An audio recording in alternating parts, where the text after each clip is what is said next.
Hello and welcome to Garden Chatter, where we connect gardeners, bloggers, and experts so we can all grow and learn together. Today we have Curtis Jones on. We're going to talk about seeds and formation of his company, Botanical Interests.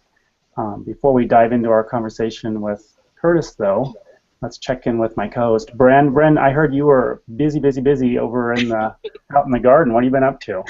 Oh my gosh, I'm so behind. The weather. I'm in Ohio, and we're in the middle of still raking leaves out of the beds and watching the perennials come up and mowing and all kinds of fun stuff. So, yeah, busy day. Whew. Yeah, I was out in the garden as much as I could get out there. It was Yeah, really hot yesterday. It was like 85, which was yeah. unusually close Oh, to. so So I got nice. that. Yeah. Well, let's see. Bren, you want to explain how folks could join us and ask questions? And Yeah, totally. So I've been sharing the link on Facebook and Google and Twitter. I hope someone's followed us over to the live event here on Google. If you're watching this live, you're going to want to take your cursor and click right up in the middle of your screen there. You'll see a grid. Click the grid, a Q&A will come down, and a little question section will pop up on the right-hand side. And I hope you'll say hello and hopefully ask questions for our awesome guests tonight. Also, you can follow us on Twitter on the hashtag Garden Chatter. I'll be watching that tonight as well. Adam? yeah. Well, Curtis, welcome to our show. It's so nice to have you on. How are you over there? Where are you located? We're between Denver and Boulder in Colorado. Ah, very good. So I was wondering if you could just tell a little bit of the story leading up to Botanical Interests as it is now. I mean, you have a thriving seed company. I see your displays in a lot of the independent stores right where I live here. So, and yeah, how long have you been gardening, and how did this all evolve? Well, the company actually started, I have to say, it really started with a woman. Um, I Well, was this at a sounds like a job good interview. story. Yep. I was at a job interview, and I met this really attractive young lady, and thought I should probably ask her out.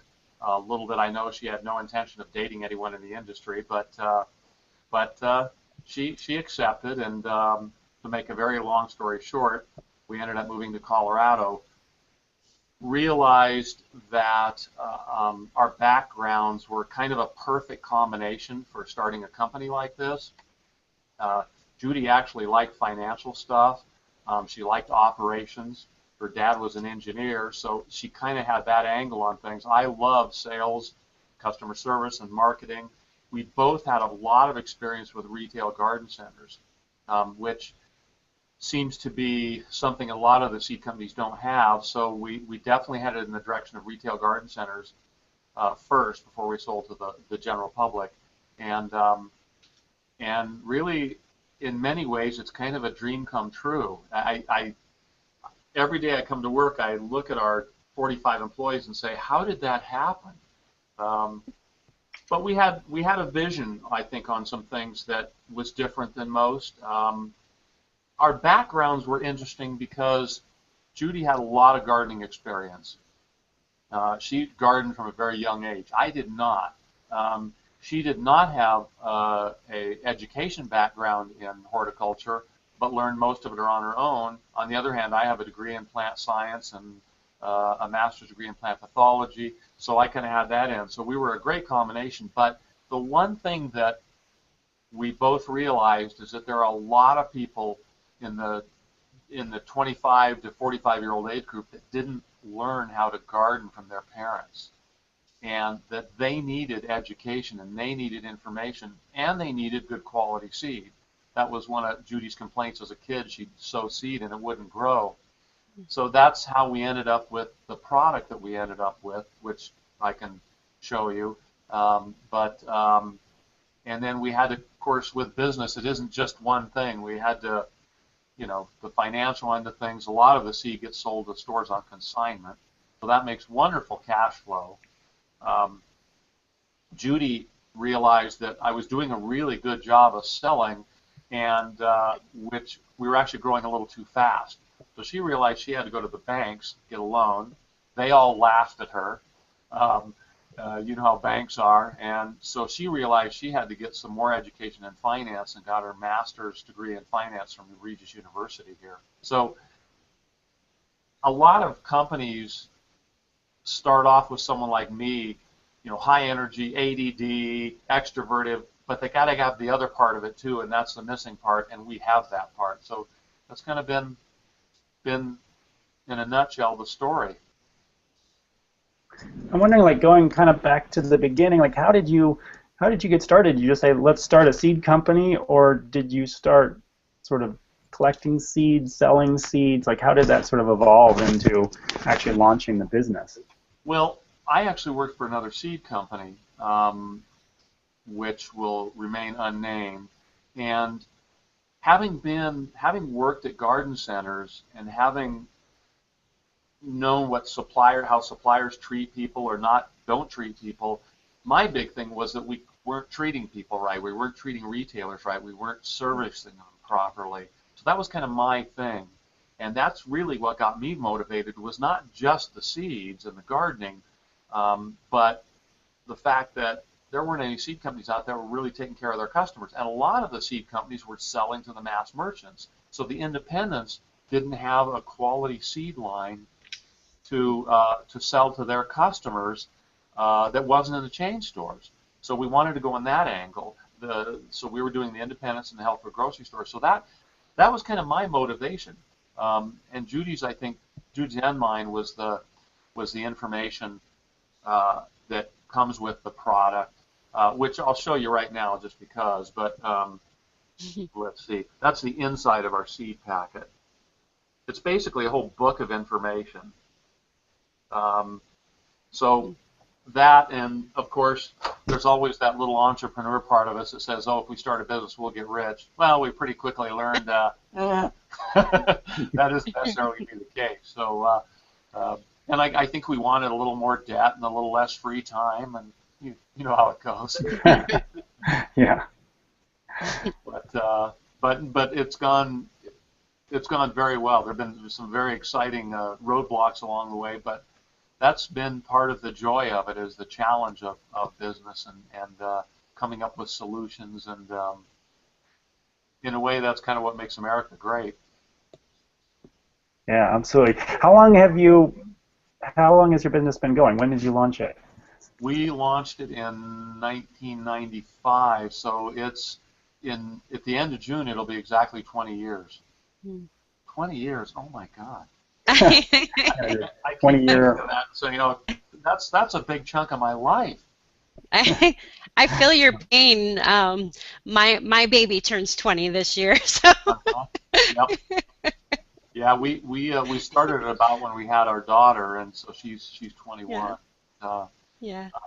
I tell you, it's awfully fulfilling. I think I read an article one time that what was the thing that made the people the happiest in their lives, and it was having a purpose, and we definitely have that.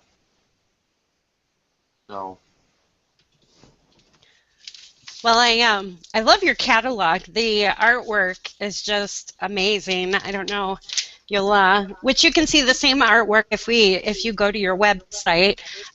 It's beautiful. I'm curious, how do you go about picking what seeds you're going to feature this year? Is there a system to that, or?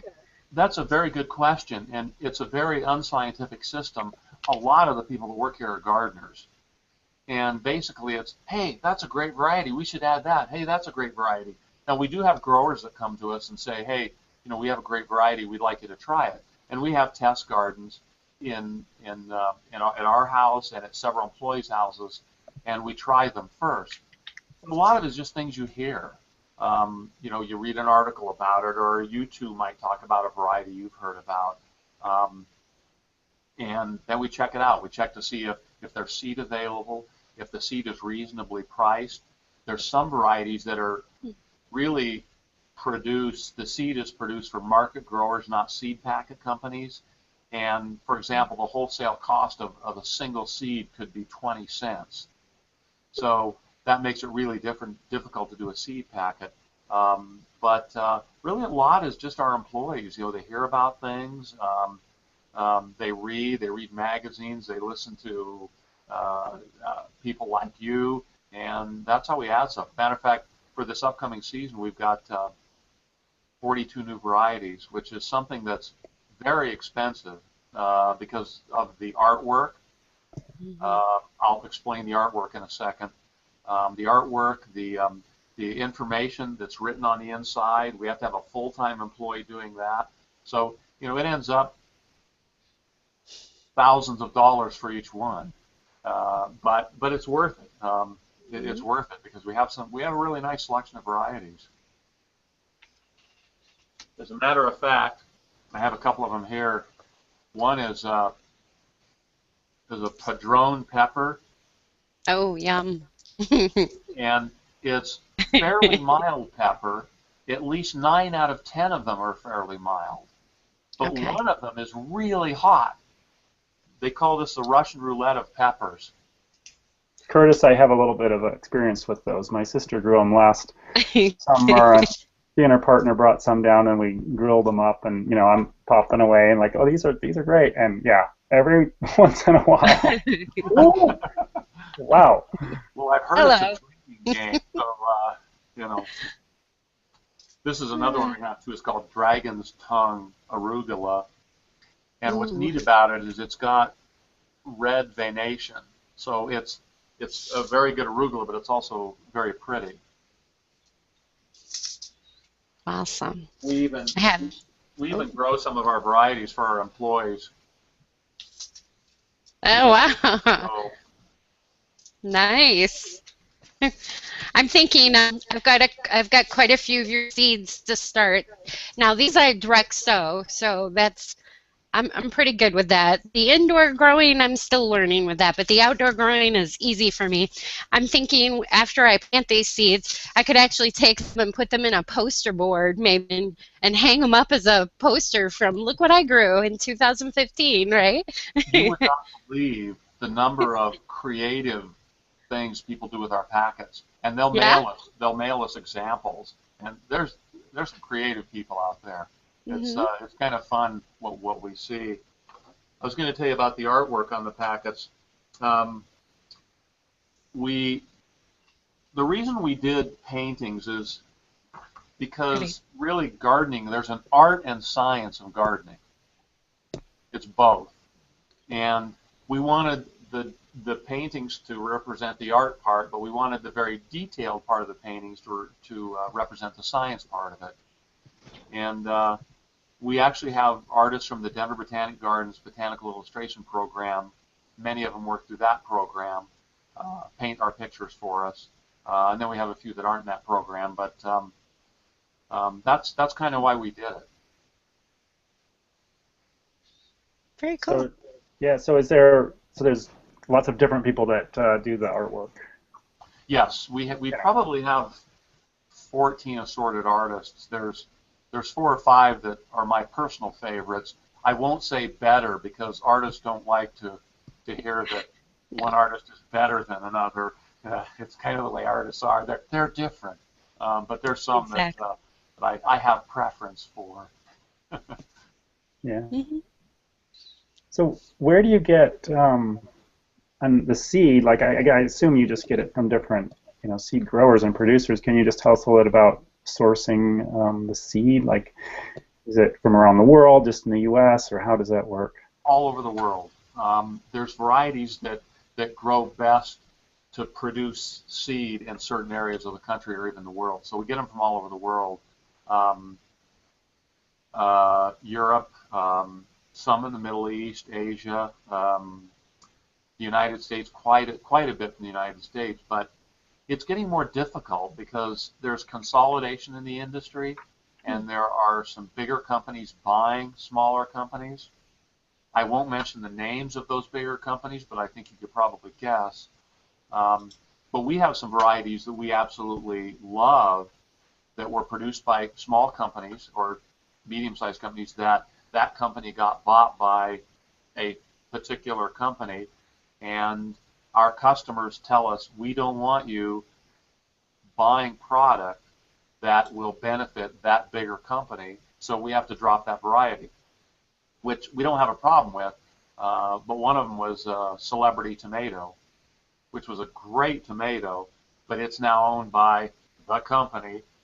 So we've just got to be careful, and we're doing a lot of things to circumvent the fact that there's less suppliers. We're finding little growers here and there. We're doing some contract growing, but it's not getting any easier, I will say that. Hmm. So let's see, Bren, you had a question about seeds. Yep, I'm just checking to see. I had a couple of people ask how they can get on mobile. So I was just sending the link out. They can go to Connect Share Grow, look for schedule. Oh, not go there. Show you something. Okay. My wife likes to, being the engineer type, she likes to design products. So she actually got really irritated with the fact that most plant tags are about this tall. They get lost in the garden. So she invented a mega plant tag. So you can write on it. It'll eventually decompose over the years if you leave it aside. Then she also wanted a paper pot that you could store seeds inside that worked a little different than most. It folds out like this, so it's a little pot, but it's got a perforation on the bottom. So once you put the soil in there and water it, the perforation ends up decomposing, so the bottom comes out. So it makes it easy to tear the rest of the pot off, or either plant it directly. This is one that we have. You can see the water starting to soak through, and the plant's starting to get fairly tall, and so eventually this bottom will just peel off and make it easier. So kind of inventing a few things based on her experience with gardening and products. And one of the things we've done too, that I'm pulling out here, is you used to see seed tape. You don't see it as much anymore, and we thought, since we're becoming one of the primary suppliers for garden centers, we need to bring it back. So we brought back seed tape. I need to hold it up so you can see it. And it's basically paper embedded with seeds. And what you do is you lay it down, you put it in the ground to the proper depth, and it decomposes. And this particular tape we get from a company that does it without glue, so it decomposes very quickly. But then you don't have to thin. Some of the small seeded stuff is hard to sow anyway, particularly when you're getting old like me and you got to wear reading glasses. I'm sure neither of you do. Oh wait, Brand, sorry. I could go put mine on real quick if you want.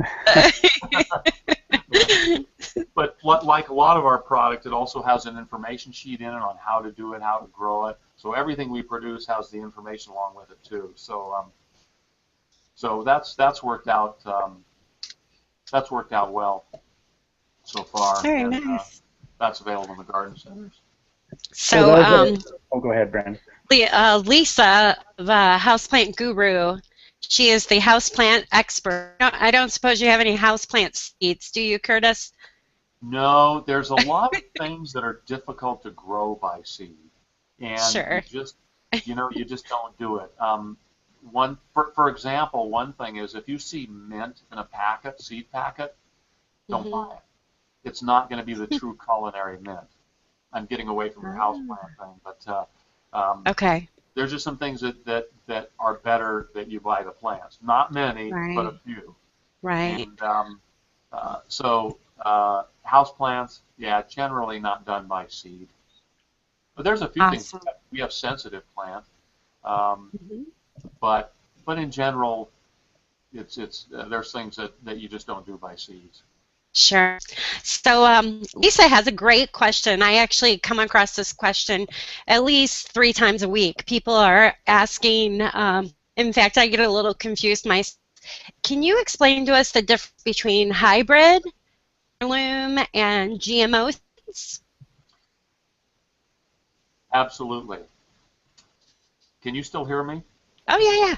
Okay, good. An heirloom is, there's a lot of definitions. So if, you know, I'm pretty sure this is one of them, but an heirloom is a variety that's 50 years old or older. That means I'm an heirloom, which is kind of a bummer. But, I'm hoping to be an heirloom. yeah, yeah, exactly. So it's a good thing. Yep, that's exactly right. Maybe it's a double heirloom. But an heirloom is a variety that's 50 years old or older. Now, advantages and disadvantages of that. There's a lot of varieties that are heirlooms that are great, they're great tasting, good in production.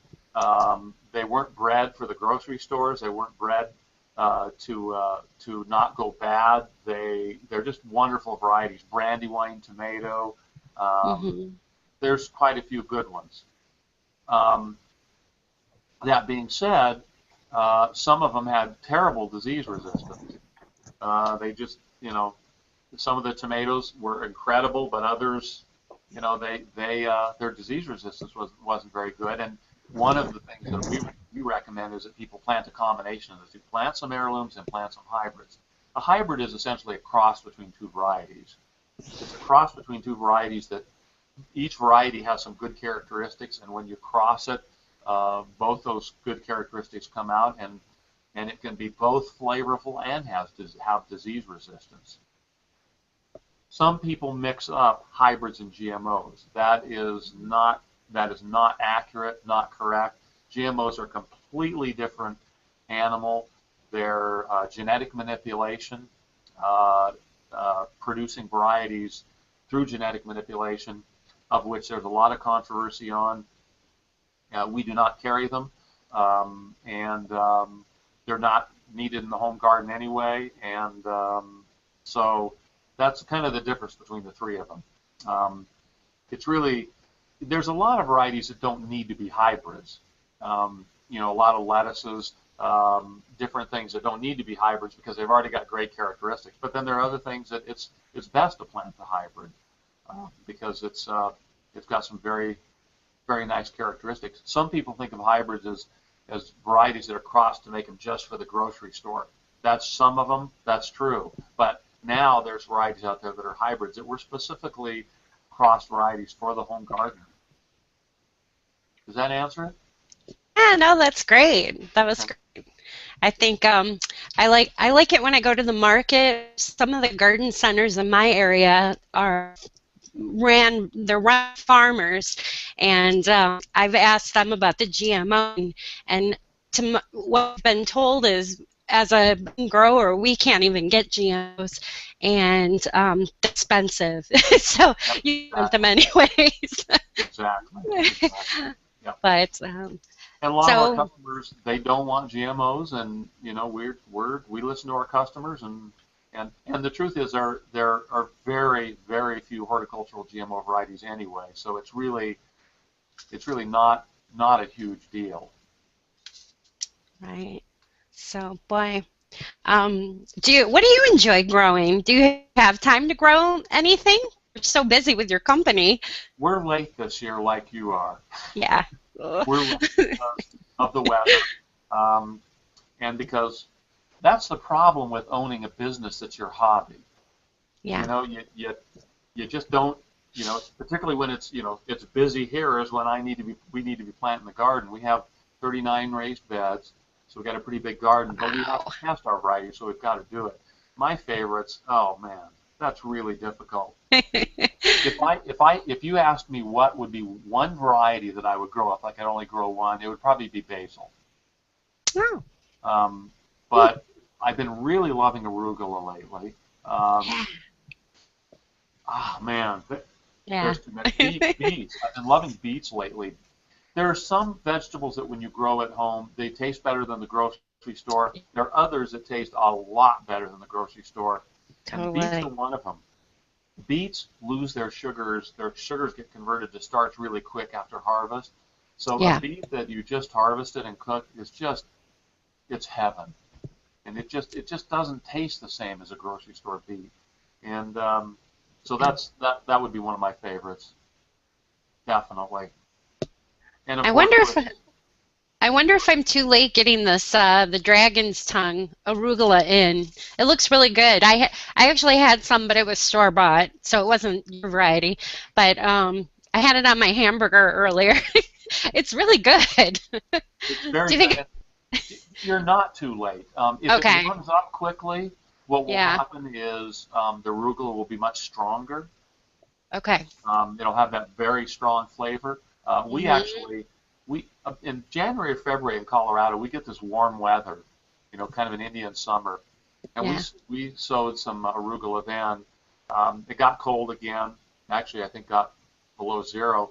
It survived. Wow. It was Yeah. covered with snow, and now we got the most beautiful stand arugula. The flavor is fairly mild. It's delicious. So if you sow it at the correct time early, it tastes different than when you do it later. But when you do it later, it's stronger. But I like the strong too. Yeah. When it gets strong, my daughters don't necessarily like it as much, so they you can mix it with lettuce and just add a Mhm. little bit of flavor of the arugula along with the lettuce. But no, you can sow it now. What's your favorite? Oh wow. I'm not used to being asked the questions. I My don't favorite know. Yeah, My go favorite ahead, right Adam. now is just because it's one of the only, well, one of the things I have going is this purple sprouting broccoli. Um, it's Ooh. just it's a really big plant now, and the little shoots just get smaller and smaller, but the stems are really sweet, and they're almost, I mean, they're not quite like asparagus, but I kind of cook them up like asparagus because I harvest the stem, which is about 8 inches, just with a little Right. purple, bit, and so that's been really fun. Wow. That's cool. I, That's st- I started a broccoli seed. It's arc, which sorry, it's not your verb, but it's kind of neat watching that grow, and I'm excited about that. And I'm a pepper person. I'm really excited about all the peppers that are out this year. So yeah. I completely agree. I grew up in Tucson, actually. Went to high school and college there, and so Mhm. peppers to me, yeah, okay, Oh yeah, that's almost up there with basil for me. yeah. But Adam, you had mentioned sprouting broccoli. We also carry a lot of sprouting seeds, which are nice, like Yes. alfalfa sprouts and that kind. I think we have 12 or 13 varieties at least. Those are really nice in the winter because it's like you're growing your own vegetable garden in the winter. So Hmm. I know this is a bit self-serving, but we also call it sprouter. Oh wow. It's kind of fun. It's got Very cool. two layers, and then it's got a divider, so you can actually grow four different sprouts of kinds at the same time. So, but I love That's sprouts nice. in the winter. Yeah, It's a that's nice. cool. That's a nice size too. It is. The We one don't I get the have is a greatest. little smaller. Mhm. Yep. Yeah. Yeah. I like it better than the jar because I don't wash the jar out enough, and then the sprouts Yeah. rot. Whereas this Yeah. water drains through into a reservoir, and Nice. but yeah, our produce here in the winter is not that good. Yeah. We moved from California where you could get almost anything all the time, but Oh wow. Yeah. So of your new seeds that you're offering, you said, I think you say 42 new seeds. Is there any that you personally are excited about? Is there any favorites, or is that going to hurt someone's feelings if you pick a favorite? this is how we work. My wife is in charge of operations, so she's in charge of getting the new varieties and producing the packets and the artwork and all that. She won't tell me what they are because she knows, being in sales and customer service, I would blab out in a second. Give me something to tell the customers, for next year. Um, so I really don't know um, of any of them yet, except that we are doing a snapdragon called Night and Day, which is Hmm. kind of white and dark purple, I believe, but it's a very gorgeous snapdragon. And then I believe it's a double cosmos that we're adding. So we'll have our list out fairly soon, but that's kind of the tough part of our business. In this past January, I'm bringing in seed and packets and paying my employees and paying the warehouse rent for the 2016 season. I start shipping in July of 2015 and January of 2016, and a bunch of those customers are on consignment, so they don't pay until the August or September of 2016. Lovely cash flow. Huh. So when you say on consignment, I mean literally until the seeds sell, you don't get any money back. Yeah, exactly, and they pay for what they sell. I guess that makes it easy and attractive for them because they don't have anything up front. You have a beautiful display. Yep. Yeah, and it helps you get customers, and I wish the seed companies had never started doing that, but they did. So it's kind of something you've got to offer to be competitive. Right, it's kind of the industry standard now. So you offer a lot of organic seeds and then some untreated ones. Are you trending towards more or less, or is it just kind of holding steady depending on your suppliers? As far as organics? Yeah. Oh yeah, it's more difficult to get a hold of certified organic seed, but we've been adding certified organic varieties every year for quite a few years now. So whenever we have the opportunity, we add them. We're making that a bigger and bigger percentage of our total mix. That being said, there are a lot of great varieties that aren't available in certified organic, or the certified organic seed, the crops for some reason didn't end up very good. So our criteria for adding varieties and our mix is the best gardening varieties available. If they're organic, absolutely great, we'll choose them. If they're not organic, they're still untreated, they've got no pesticides, but we still want to add them. We don't want to take a particular path of just heirlooms or just organic. We want to have a really nice mix of all of it. So if you only buy organic seeds, we have a great selection. You want to choose from all our over 600 varieties, we've got that too. We've got a great selection of heirlooms. I'd say well over half of our varieties are heirlooms. So yeah, we're adding as many organics as we can when we got the opportunity. And actually for the 2016, we have quite a few that we're adding. So, and there's some stores that simply won't sell anything but the certified organic. But what's more important is actually that the gardener gardens in an organic way rather than necessarily using organic seed. If they can use the organic seed, great. Then they're supporting farmers and farmland that's being grown organically. But if there's a variety they want that isn't organic, they shouldn't not grow it. They should just grow it and grow it with organic practices. Yeah, absolutely. Well said. Thank you. So, like I mentioned earlier, I see your seeds in my area for sure. I'm just wondering, how widely are you selling seeds? Is it mostly only in the U.S. or is it worldwide? And then also, how much of your seeds are online through your website versus stores? Is there something you can address? Good question. We have retail stores nationally, independents, hardware, health or grocery stores. We sell to about, I'm going to guess, at 3,500 stores. We sell to. But we don't sell to the box stores. Like I said before, it's because I want to have something that the independents can sell that is a superior product in many ways and that the chain stores don't have.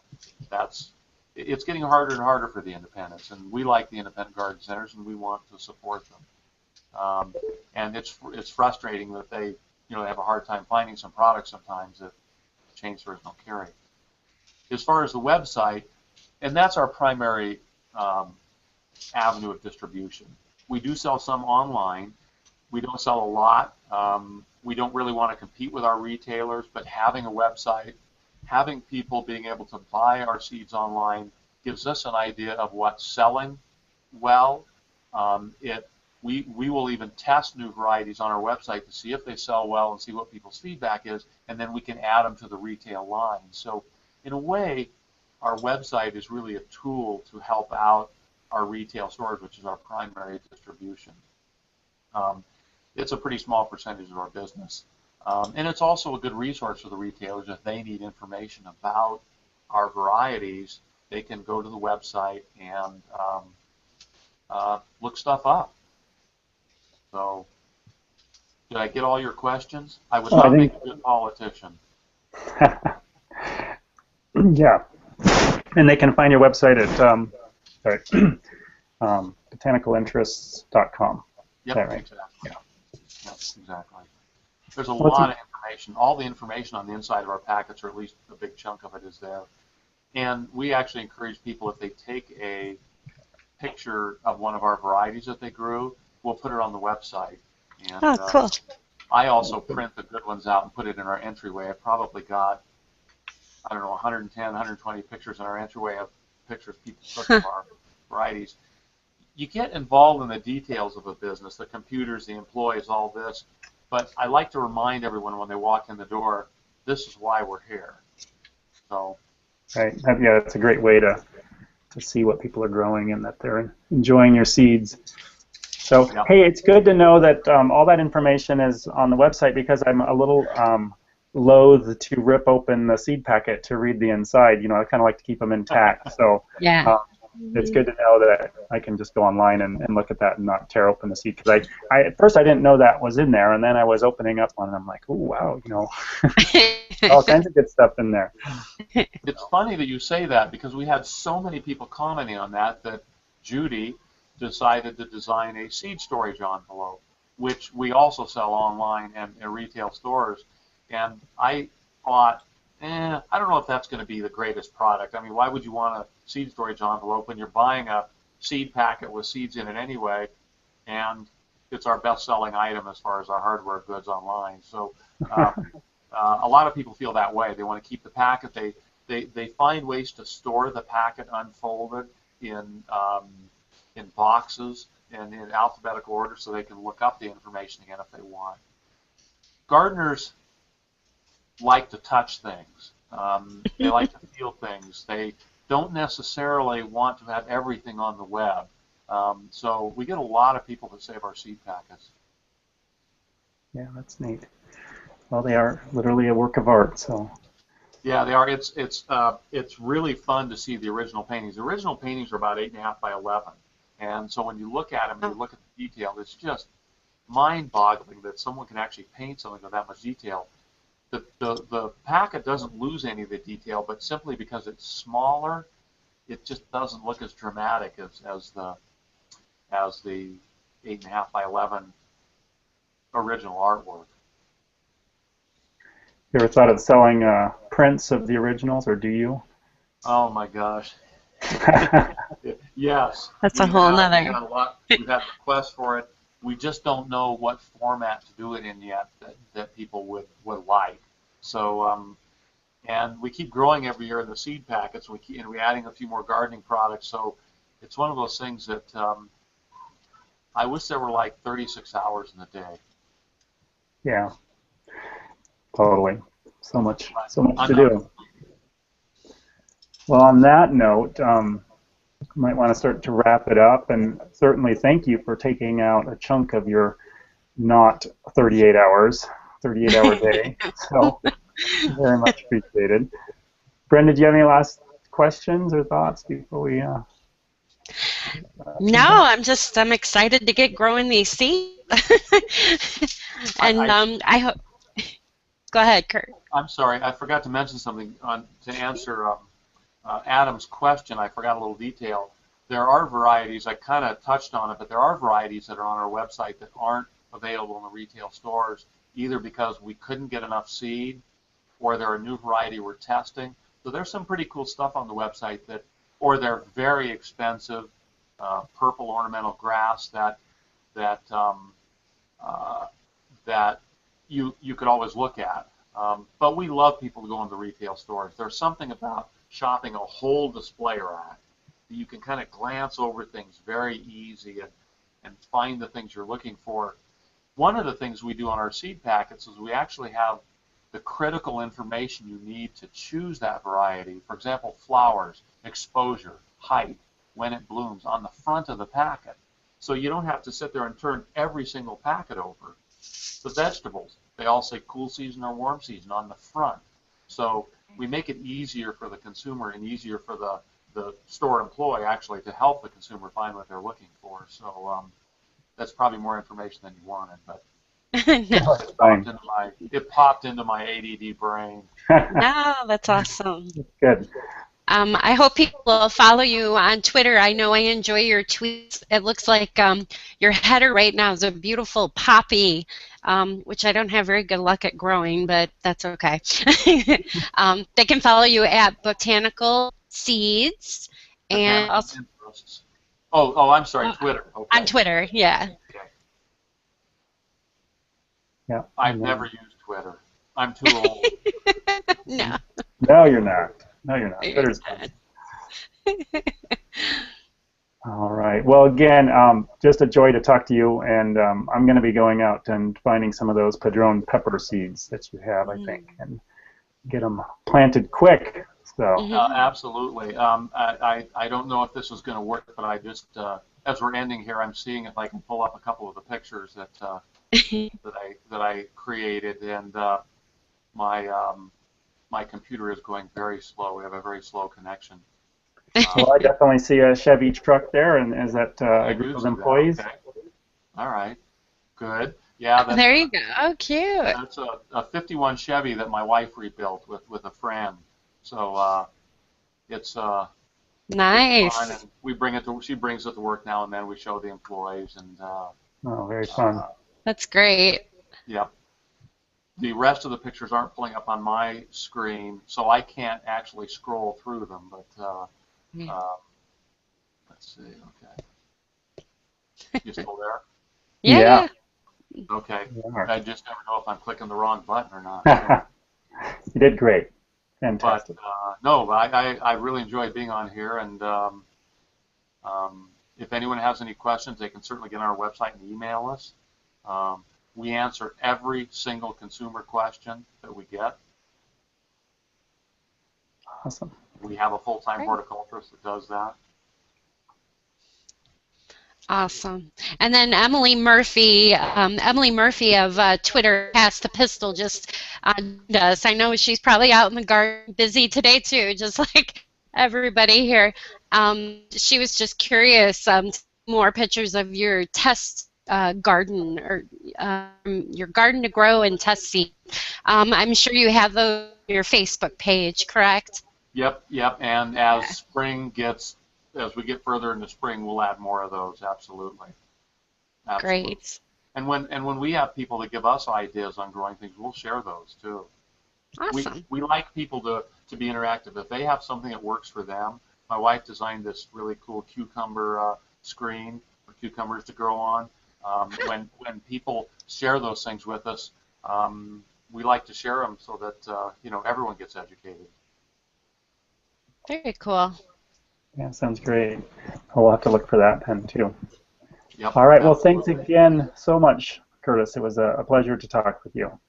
Well, thank you very much. I enjoyed meeting both of you. I look forward to meeting you in person. And Denver is kind of a hub of flight. So if you ever going to take a flight anywhere and you go to Denver, take a fairly long layover, and we'll show you around and show you the garden, show you the business, and show you one of the most beautiful states in the country.